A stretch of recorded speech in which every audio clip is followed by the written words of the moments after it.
नमस्कार दोस्तों, SS reaction के एक और वीडियो में आप सभी का स्वागत है। मैं हूं ऋषभ।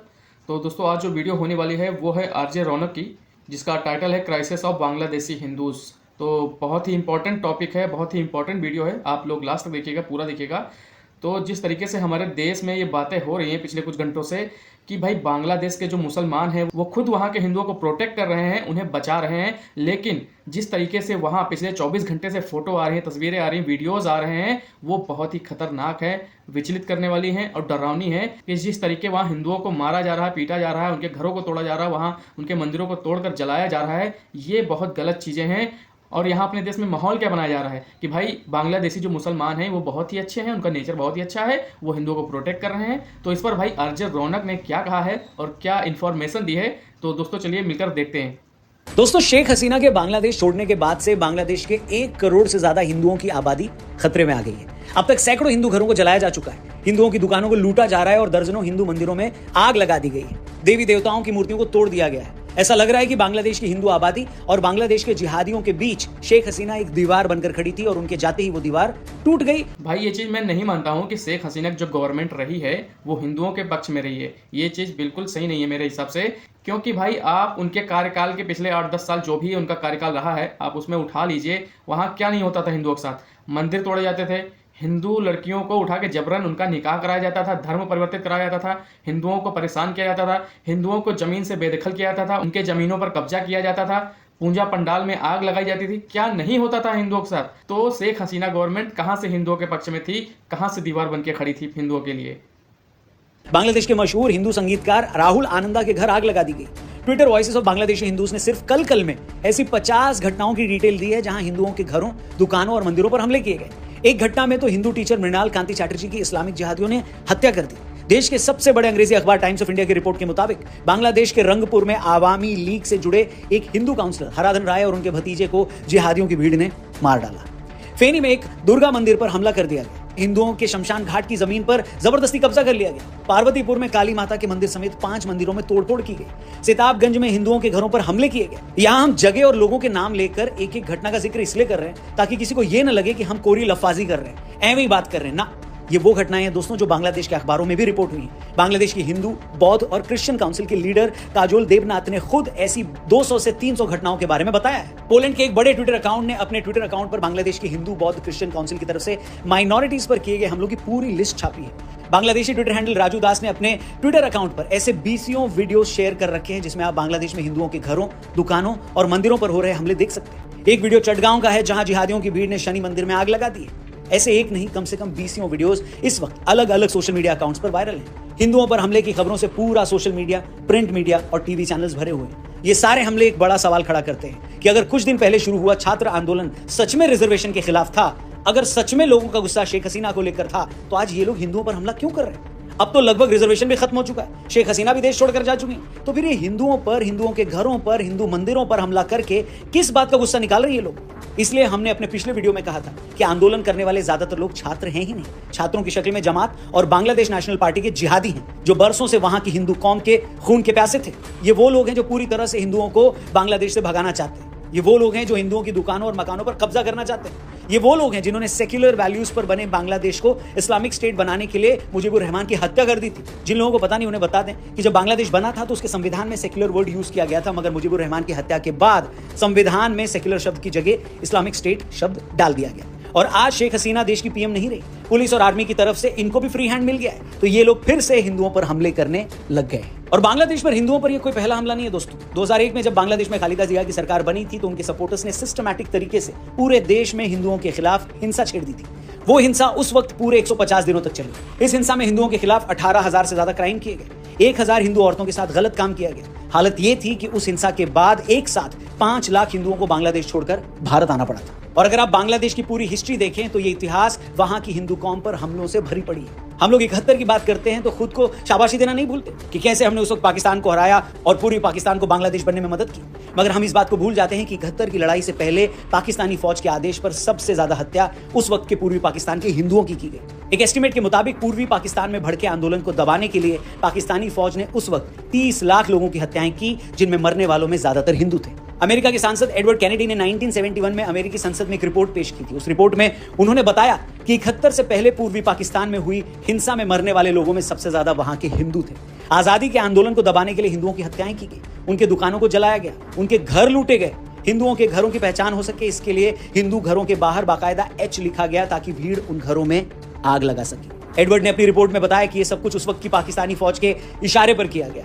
हैरानी है कि आज हम जब 71 की बात करते हैं तो इस बात के लिए ताली पीटते हैं कि देखिए कैसे भारत की मदद से बांग्लादेश बन पाया, या हमने उस वक्त पाकिस्तान के 90,000 सैनिक बंदी बना लिए थे। मगर इस बात की चर्चा भारत में कोई नहीं करता कि बांग्लादेश बनने से पहले पाकिस्तानी फौजों ने पूर्वी पाकिस्तान में लाखों हिंदुओं को मार डाला था। दोस्तों, इस बात से मैं एग्री करता हूँ कि बांग्लादेश में जो हालात हैं वो बिल्कुल 100% सही है। और दूसरी चीज़ ये है भाई कि दुर्भाग्य देखिए अपने देश का कि जब कभी मुसलमानों पर कोई बात होती है किसी भी देश में हो तो हमारे देश के कुछ ऐसे लोग हैं जो पूरी फुल तरीके से सपोर्ट में आ जाते हैं खुलेआम, और जब बात हिंदुओं की होती है चाहे खुद के ही देश में क्यों ना हो तब वो लोग मौन धारण करके बैठे रहते हैं, तब वो लोग गायब हो जाते हैं जैसे इस दुनिया में हैं ही नहीं।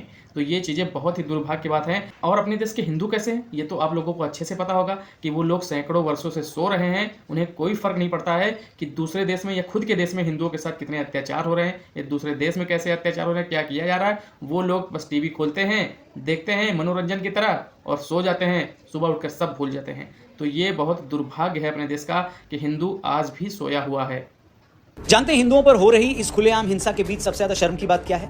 इस सब के बीच सबसे ज्यादा शर्म की बात यह है कि बजाय हिंदुओं की इस दुर्दशा पर चिंता करने की, उनके साथ खड़े होने के, उस पर आंसू बहाने के, भारत में एक बहुत बड़ा सेक्शन इस बात से खुश है कि चलो बांग्लादेश से शेख हसीना चली गई। वो लोग शेख हसीना के जाने से इसलिए खुश है क्योंकि वो भारत की करीबी थी। वो लोग शेख हसीना के जाने से इसलिए भी खुश है कि उन्होंने पूरी दुनिया को नाराज करके मोदी का साथ दिया। इन लोगों को शेख हसीना की हार में मोदी की हार दिख रही है, इसलिए लोग खुश हैं। मगर ये जाहिल ये नहीं समझ पा रहे और ये बिल्कुल नहीं देख पा रहे कि अब वहां के हिंदुओं का क्या होगा। क्या तुम लोगों के लिए एक आदमी से अपनी पॉलिटिकल नफरत ज्यादा मायने रखती है या बांग्लादेश के 1 करोड़ 30 लाख हिंदुओं की सेफ्टी? बताओ। और यही वो लोग हैं जो CAA और NRC का भी विरोध कर रहे थे। क्या इन लोगों को अब भी समझ में नहीं आया कि भारत सरकार CAA क्यों ला रही थी? भारत सरकार इसलिए CAA ला रही थी ताकि पाकिस्तान, बांग्लादेश, अफगानिस्तान में रह रही गैर मुस्लिम माइनॉरिटीज को सुरक्षा दी जा सके। अफगानिस्तान में तो हिंदू सिख बचे ही नहीं। पाकिस्तान में हिंदुओं और सिखों के साथ हर दिन क्या हो रहा है ये सबके सामने। 1947 के टाइम जिस पूर्वी पाकिस्तान यानी आज के बांग्लादेश में 30% आबादी हिंदू थी, आज वहां 8% भी हिंदू नहीं बचे। और अब वहां के जैसे हालात है ना इस वक्त, शायद अगले कुछ सालों में इतने भी न बचे। मगर ये सब बातें भारत में बैठे कुछ एजेंडाबाजों को बिल्कुल समझ नहीं आती। इन्हें ना भारत के हिंदुओं से कुछ लेना देना है और ना कहीं और के। इन्हें तो बस इस बात की टेंशन है कि अगर CAA के बहाने देश में कुछ लाख हिंदू और आ गए तो मोदी के वोट न बढ़ जाएं। फिर चाहे इन्हीं के हिंदू भाई उन सारे देशों में कैसे भी मौत मारे जाएं, मगर ये लोग पिघलेंगे बिल्कुल नहीं। बांग्लादेश में आज हिंदुओं के साथ जो हो रहा है ये उन हिंदुओं के मुंह पर भी एक करारा थप्पड़ है जो जाति के नाम पर आज भी लड़ रहे हैं। अरे भाई, आज बांग्लादेश में अगर हिंदू मारे जा रहे हैं तो क्या मारने वाले उनकी जाति पूछ रहे हैं? इन देशों में आज तक जिन लाखों हिंदुओं का कत्लेआम हुआ, क्या मारने से पहले जिहादियों ने उनका आधार कार्ड और गोत्र पूछा था? क्या वो लोग ये भी चेक करते हैं कि आप किस पार्टी के सपोर्टर हैं? ऐसा तो नहीं है ना कि बांग्लादेश में उन हिंदुओं को छोड़ दिया गया जो मोदी विरोधी थे। उसी तरह कल को अगर कुछ जिहादी भारत में हावी हो गए तो आपको क्या लगता है वो लोग ये चेक करेंगे कि ये वाली जाति तो बीजेपी को वोट नहीं देती थी, उसे छोड़ दो? बिल्कुल नहीं। जातियों में बटे हिंदुओं को ये कब समझ आएगा कि दूसरे पक्ष के लिए आपका उनके धर्म का न होना ही काफी है, फिर चाहे आपकी जाति, गोत्र कुछ भी क्यों ना हो। इसलिए जाति के नाम पर बटे हिंदुओं को क्या करना है ये उन्हें खुद तय करना होगा। खुद इकट्ठे होने का मतलब ये नहीं है कि हमें किसी से लड़ना है, हम तो वैसे भी किसी से नहीं लड़ते, लेकिन खुद को बचाने के लिए तो एक होकर रहना जरूरी है बॉस। अगर आप एकजुट होकर नहीं रहोगे तो दूसरा तो आपकी फूट का फायदा उठाएगा। आज बाबा रामदेव से लेकर सदगुरु जग्गी वासुदेव तक सभी बांग्लादेशी हिंदुओं के साथ हो रहे जुल्म को लेकर परेशान है। भारत सरकार का भी ये फर्ज है, उनकी रिस्पॉन्सिबिलिटी है कि वो अपनी हैसियत और ताकत का इस्तेमाल करके बांग्लादेश की फौज और वहां की आने वाली इंटरिम सरकार को ये मैसेज दे कि वहां की हिंदू कम्युनिटी के साथ कुछ भी नहीं होना चाहिए। जयशंकर साहब ने ऐसे कुछ स्टेटमेंट दिए भी हैं, मगर फिर अगर वहां हिंदुओं के खिलाफ वायलेंस नहीं रुकती तो भारत सरकार को इसका कोई सोल्यूशन, इसका कोई रास्ता निकालना ही होगा। हम ये सोचकर हाथ पर हाथ धरे नहीं बैठ सकते बॉस कि वो तो दूसरे देश का मामला है। वैसे भारत सरकार CAA लाकर पहले मैसेज दे ही चुकी है कि वो बांग्लादेश और पाकिस्तान में रह रहे हिंदुओं, सिखों और बौद्धों को पराया नहीं मानती। मैंने इन 3 धर्मों का जिक्र इसलिए किया क्योंकि यही लोग वहां ऑप्रेस्ड हैं। लेकिन टाइम आ गया है कि भारत इन देशों में रहने वाले हिंदुओं और बाकी माइनॉरिटीज की सेफ्टी के लिए बयानबाजी के आगे जाकर कुछ तगड़ा कदम तो उठाए, क्योंकि कोई भी गैरतमंद इंसान ये बर्दाश्त नहीं कर सकता कि उसके भाई बहन किसी और मुल्क में जिहादियों के हाथों यूं मारे जाएं। उम्मीद है भारत सरकार इस बात को जरूर समझ रही होगी और इसका कोई ना कोई रास्ता जरूर निकलेगा। बाकी आपकी इस मामले पर क्या राय है? बांग्लादेशी हिंदुओं के लिए भारत सरकार क्या कर सकती है? उन्हें हम कैसे प्रोटेक्ट कर सकते हैं? बांग्लादेश की सरकार पर कैसे प्रेशर बनाया जा सकता है? जो भी आप इस बारे में सोचते हैं, जो भी आपकी राय है, कमेंट करके जरूर बताइएगा। और रिक्वेस्ट है आपसे कि ये वीडियो ज्यादा से ज्यादा लोगों तक पहुंचाएगा, शेयर जरूर करिएगा, क्योंकि सच जानना सबका अधिकार है, सबका हक है। Thank you for watching. Channel subscribe करके जाइएगा। जल्दी मिलते हैं। जय हिंद, जय भारत। तो दोस्तों ये थी वीडियो और मैं एग्री करता हूँ इनके सभी इन्फॉर्मेशन से। और दूसरी बात यह है कि भाई हमें कोई ना कोई ठोस कदम तो उठाना ही पड़ेगा।